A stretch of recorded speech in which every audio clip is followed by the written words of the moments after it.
Qual o legado de Sócrates, Platão e Aristóteles? Será que ainda precisamos estudar o que esses homens falaram há mais ou menos 500 anos antes de Cristo? Eu sou o professor Tiago Rodrigues Pereira e vou falar nesse vídeo um pouquinho sobre como o pensamento desses homens moldaram a nossa forma de pensar, de estar no mundo, e que, apesar de todos esses anos, em torno de 2.500 anos, ainda esses pensamentos são absolutamente necessários para os tempos atuais. A filosofia ela nasce antes mesmo de Sócrates, claro. Aristóteles vai afirmar que a filosofia nasce até com Tales de Mileto e que Pitágoras que teria dado algumas características mais próximas do que hoje nós entendemos realmente como filosofia. Mas será Sócrates realmente quem vai dar esse salto, digamos assim? É Sócrates que muda a forma de pensar a filosofia.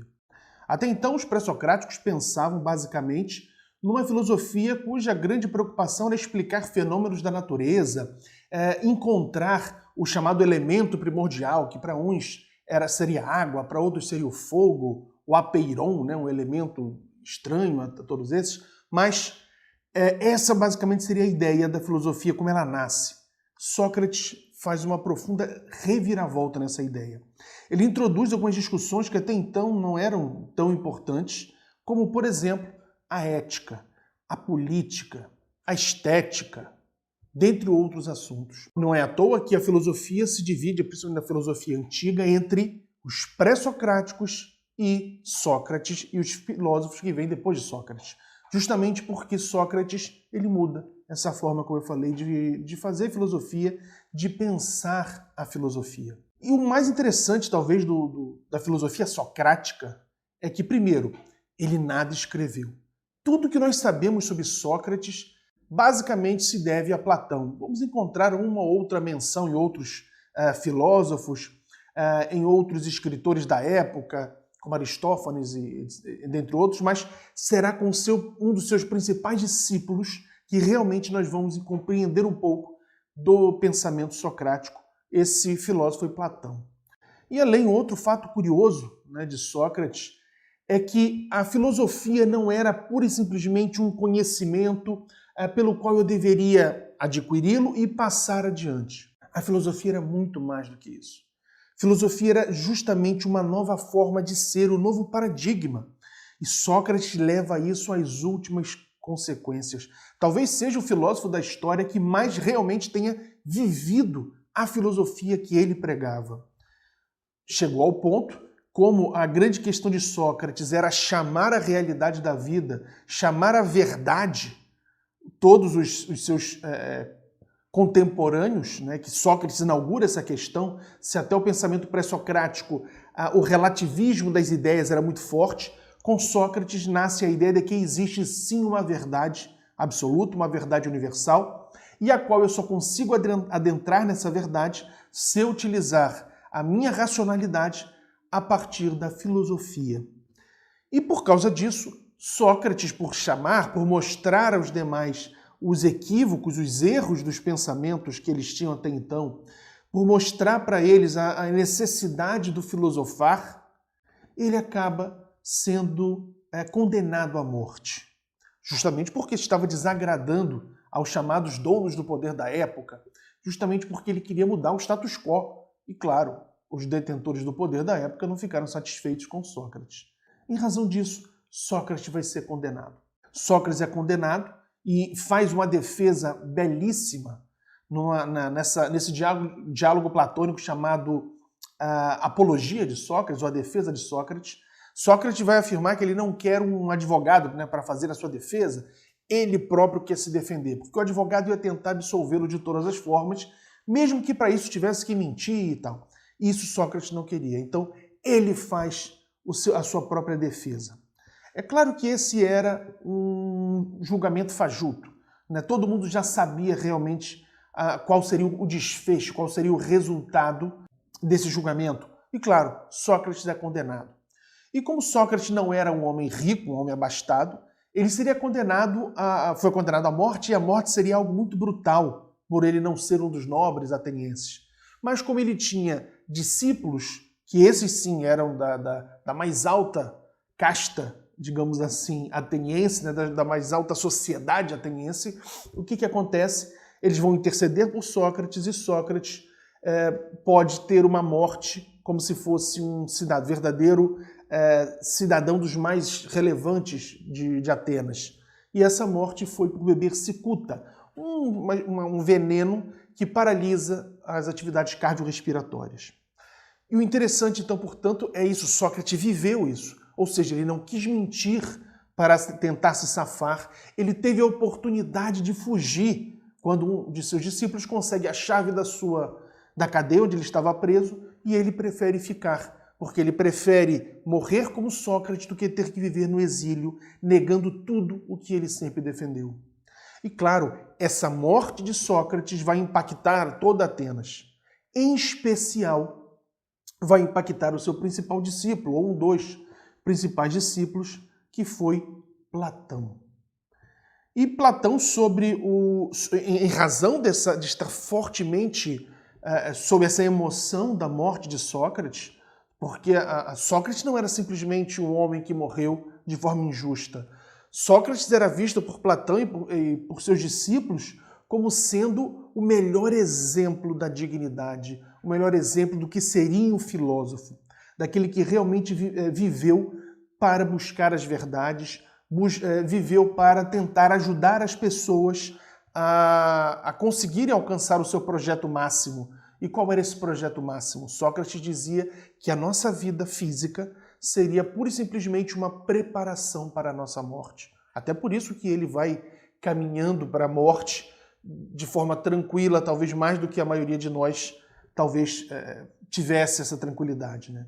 E Platão então escreve uma das suas principais obras, que é a República. Na verdade, só um parênteses, né? A República é um livro, mas que foi escrito em diversos momentos da vida de Platão.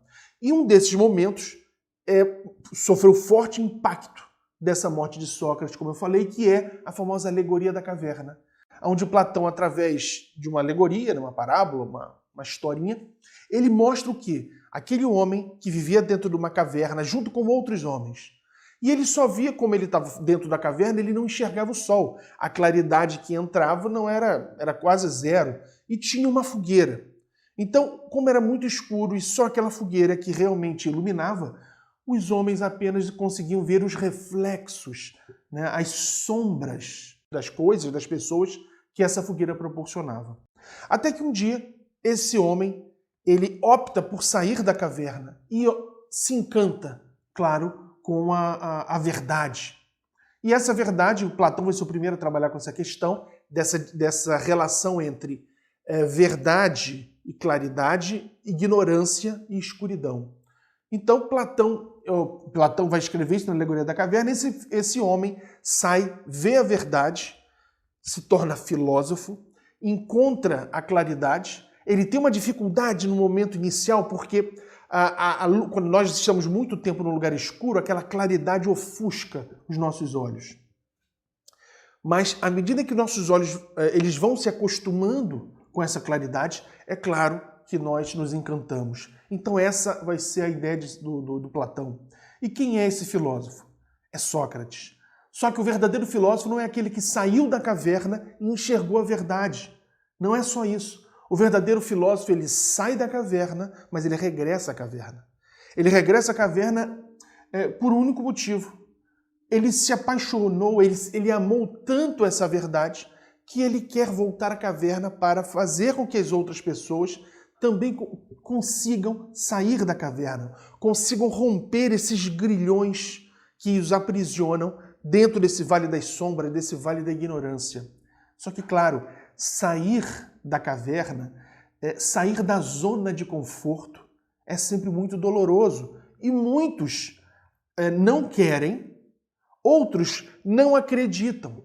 E esse ser, que é o filósofo, que fica chamando todos à realidade da vida, ele incomoda. Ele é como eu sempre brinco com meus alunos, ele é aquela mosca na sopa, né? Aquela mosquinha que nos incomoda, mas essa é a função do filósofo. É nos tirar dessa zona de conforto. Só que muitas das vezes o que acontece com aqueles que ousam lutar contra o status quo? aqueles que conseguem, que têm a coragem de ousar contra os donos do poder. Na grande maioria das vezes são silenciados. E o filósofo acontece isso também. E claro, ele volta para a caverna e é morto. Ele vai ser morto, claro, por esses motivos que eu falei. E quem foi o filósofo que foi morto da mesma forma? É Sócrates. Sócrates é então a grande inspiração de Platão. Então, a primeira fase do pensamento platônico é uma fase que podemos dizer que é muito influenciada por Sócrates. Temos até dificuldade, em alguns momentos, de diferenciar o pensamento socrático do platônico. Depois Platão vai estar mais maduro, desenvolve o seu próprio pensamento e já na velhice aprofunda e revê alguns conceitos. E eu sempre digo que, apesar de não ser um platônico, digamos assim, mas se me perguntarem quem foi o filósofo mais importante de todos os tempos, para mim foi Platão. Né? Platão um gigante. Um gigante porque eu sempre brinco, Platão é 2 em 1. Você pega Platão para ler, você não só lê Platão, como lê Sócrates. Portanto, só isso já seria de grande importância. Mas ele vai muito mais além. O Santo Agostinho vai ser um neoplatônico e vai moldar o cristianismo muito em cima do pensamento de Platão. Só séculos mais tarde é que vamos ter no cristianismo São Tomás de Aquino, que vai ser um neo-aristotélico. Mas durante séculos e séculos será o pensamento agostiniano-platônico o que vai moldar a sociedade europeia com essa forma de ver o mundo. Portanto, Platão é, sem dúvida nenhuma, esse gigante. E são várias as questões interessantes também no pensamento de Platão, quando Platão começa a se diferenciar, né, do pensamento do seu grande mestre, que foi Sócrates. Por exemplo, a famosa ideia de Platão do demiurgo, né, aquele deus criador, que seria um deus, digamos, um deus que antecede os próprios deuses olímpicos da mitologia grega. É literalmente o deus criador que pega o caos e transforma em cosmo. Então, esse deus demiurgo, né, ideia de Platão, que pega o caos, né, ou seja, a matéria que já existe, mas está toda misturada, talvez, daí a expressão grega, né, que trazemos até os dias de hoje, do caos, e vai transformar, portanto, no cosmo. E esse Deus criador, ele cria absolutamente tudo, inclusive até os deuses olímpicos. Ele é um Deus que literalmente antecede a todos os seres. E é interessante essa visão platônica que vai influenciar em diversas religiões, vai influenciar em grupos como a maçonaria, vai influenciar em filmes como Matrix, né? Essa ideia do Deus demiurgo, do Deus criador. E claro que são várias outras contribuições de Platão, não só isso, a ideia de que Platão vai trabalhar da imortalidade da alma, né? Da ideia de que a vida não se encerra, né? Ele dá continuidade nessa ideia socrática, que a vida não se encerra com a morte do corpo físico, e mais, né? Platão ainda vai trabalhar com a ideia que não vai ser defendida pela Igreja Católica, cristã depois, que é a ideia de que o espírito ele antecede ao corpo físico. A Igreja vai trabalhar muito com a ideia concepcionista, né? Que a vida nasce na concepção. Platão não, Platão trabalha com uma ideia de que a alma, né? O ânima, o espírito, ele existe antes da própria criação do corpo físico. E alguns, aí vão ter várias correntes, uns vão dizer que Platão seria reencarnacionista, outros que não, mas independente disso, a alma antecede ao corpo e não elas vêm junto. Platão, como eu falei, vai ter essa relevância muito grande. Platão vai fundar a sua escola filosófica, né? Essa escola filosófica que vai ter uma relevância muito grande, onde várias pessoas de diversos locais da Grécia e da Ásia Menor vão procurar para ir estudar, né, com Platão, né, para poder filosofar com Platão. Dentro dessa escola platônica, que vai ficar conhecida como a academia, vários pensadores vão querer fazer parte. E dentre eles, um outro importantíssimo filósofo vai ser um dos principais discípulos de Platão. E esse homem foi Aristóteles. Bem, e para entender então Aristóteles, é importante que a gente entenda que outra contribuição do Platão foi a ideia de um mundo dicotômico. Ou seja, nós temos o mundo onde nós vivemos, aqui é o mundo sensível, e vai existir o mundo das ideias, o mundo perfeito, o mundo das virtudes, e que só alcançamos esse mundo através da razão aliada à filosofia. Então, a formação de Aristóteles é nesse sentido. Aristóteles, estuda a partir desse pensamento platônico. Com a morte de Platão, a academia ela muda, digamos, um pouco digo paradigma, mas o enfoque. Ela se torna cada vez mais voltada para a lógica, para a matemática, para a geometria. E Aristóteles, descontente com esses rumos que a academia está tomando, se afasta e, depois de alguns anos, ele funda sua própria escola filosófica, que vai ser conhecida como o Liceu. E Aristóteles, apesar de ser discípulo de Platão, respeitar o pensamento de Platão, vai se afastar do pensamento platônico e vai desenvolver o seu próprio pensamento. E talvez a principal crítica de Aristóteles seja justamente essa ideia do mundo dicotômico de Platão. Aristóteles discorda dessa ideia de Platão, desse mundo das ideias e esse mundo sensível e mundo das ideias. Aristóteles pega essa ideia de Platão e transforma em matéria e forma. Tudo seria matéria e forma, e não mais a existência desses mundos dicotômicos. Portanto, a metafísica aristotélica vai diferir muito dessa ideia metafísica de Platão. E são várias as contribuições também de Aristóteles, não apenas essa, que vai ser muito relevante para diversas discussões, mas talvez uma das mais importantes discussões aristotélicas se encontre em uma obra chamada Ética Nicômaco. E nessa obra, que muitos consideram como sendo a maior obra escrita na história da humanidade em termos de ética, Aristóteles vai procurar mostrar o que é levar uma vida ética. E principalmente, por que eu tenho que levar uma vida ética? Se para Sócrates a vida era uma preparação para a morte, Aristóteles não vai pensar exatamente assim. Aristóteles vai dizer que, por mais que ele também acredite na ideia de que a alma, o espírito, ele permaneça em termos de consciente após a morte do corpo físico, Aristóteles vai dizer que a nossa função aqui na Terra, a nossa missão, grande missão, será buscar a eudaimonia. E o que é eudaimonia? Numa tradução rápida seria uma boa vida. Mas o que é então uma boa vida? Vai dizer Aristóteles. Boa vida é agirmos na maior número de vezes na nossa vida de forma ética, de forma virtuosa. E onde eu encontro as virtudes? E aí Aristóteles vai dizer uma ideia que até hoje está muito forte na nossa cabeça. As virtudes eu encontro na justa medida. Ou seja, eu nem devo comer muito, nem devo comer pouco, mas a justa medida. Qual é o melhor soldado?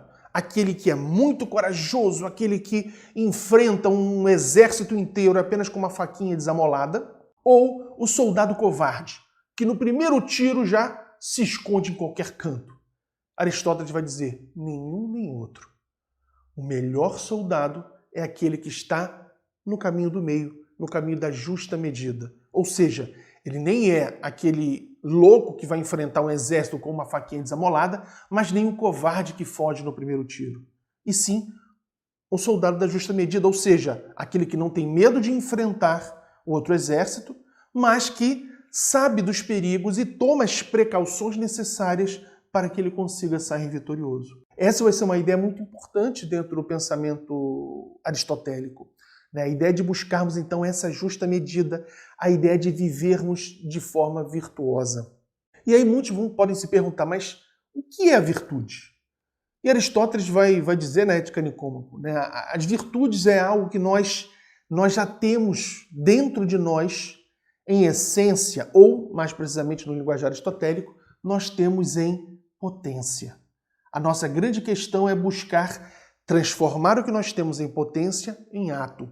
Ou seja, nós sabemos quais são as ações virtuosas. Ninguém precisa dizer que essa ação que nós estamos fazendo não seriam ações virtuosas. Por exemplo, pensando nos tempos atuais, se você perguntar para boa parte dos assaltantes, eles sabem que estão fazendo coisas erradas. Traficantes de drogas, eles sabem que estão fazendo coisas erradas. Políticos corruptos, eles sabem que estão fazendo as coisas erradas. E por que fazem? É uma opção. É simplesmente uma opção. Eles optam em não levar uma vida virtuosa. E aí é onde Aristóteles vai dizer, para que eu tenha uma eudaimonia, uma boa vida e, consequentemente, uma boa morte, que eu possa ir para o Hades, né, para o Vale dos Mortos e ficar num lugarzinho bom, eu preciso ter essa boa vida. E como eu sei que eu levei ou não uma boa vida? Eu tenho que, no final da nossa vida, haveria digamos, uma contagem, ou seja, uma análise se na maioria das minhas ações eu realmente agi de forma virtuosa. Se eu conseguir que na maioria das minhas ações elas tenham sido virtuosas, eu vou para um lugar melhor. Se não, irei para um lugarzinho pior. E essa é uma ideia muito forte em termos de ética até os tempos atuais. Não é à toa que os estudiosos de ética, quando a gente estuda a ética contemporânea, até hoje, a ética das virtudes ou a ética aristotélica é uma das principais. Estudamos ética contemporânea, junto com outras éticas como a kantiana, como egoísmo psicológico, dentre outras espécies de ética, para vocês verem a importância do pensamento de Aristóteles. Então, eu sempre brinco que esse chamado que eu chamo trio parada dura, Sócrates, Platão e Aristóteles, que tenho o prazer de estar aqui atrás das suas figuras, eles têm essa relevância porque podemos dizer que esse trio formou a nossa forma ocidental de pensar o mundo. Porque a sofisticação do pensamento deles, e como eu falei, estamos falando isso de pensamentos que foram tidos, realizados, pensados há mais ou menos 500 anos antes de Cristo. E eram pensamentos tão sofisticados que até os dias atuais nós estudamos.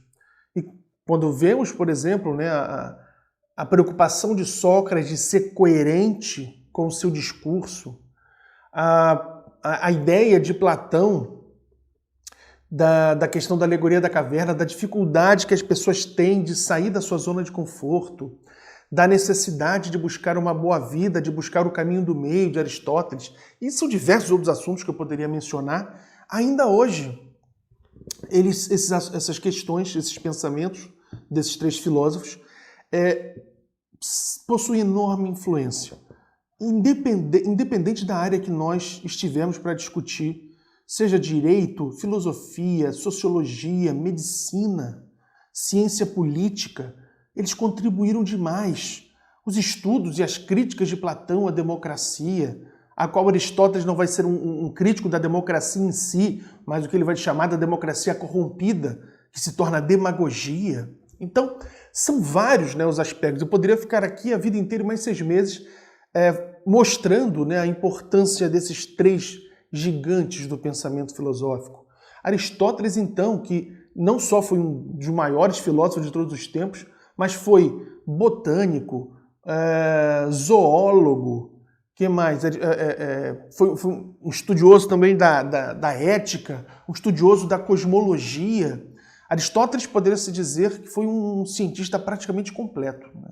Ele, que foi o grande professor, né, de Alexandre o Grande, outra questão que ele vai se diferir do pensamento de Platão, porque Platão entendia, assim como Sócrates, que na vida a gente não pode ensinar nada.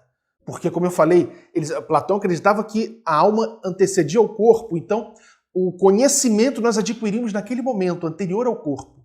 Quando nós regressávamos para o corpo, nós esquecíamos desse conhecimento. Então a função da filosofia seria nos relembrar desse conhecimento que nós adquirimos outrora. Aristóteles discordava disso, né? Aristóteles dizia que sim, que a filosofia tem a função sim de ensinar. E não só de ensinar, de mostrar que não basta eu conhecer as virtudes, como Platão entendia. Platão entendia que ao conhecer as virtudes, a me tornar filósofo, eu me tornava virtuoso. E Aristóteles vai dizer, não é assim não. Você pode se tornar filósofo, pode conhecer as virtudes, mas você só vai ser virtuoso se praticar essas virtudes com habitualidade. E é outra questão da decisão do pensamento dos dois, né? E tanto é que Aristóteles aceita ser o preceptor do maior general de todos os tempos, que foi o macedônio Alexandre o Grande.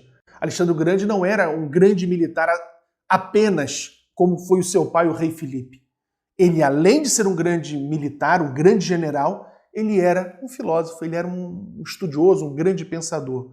Portanto, esse bate-papo é para mostrar que nós não podemos prescindir de ler, de estudar, de refletir e, principalmente, de filosofar a partir do pensamento desses gregos.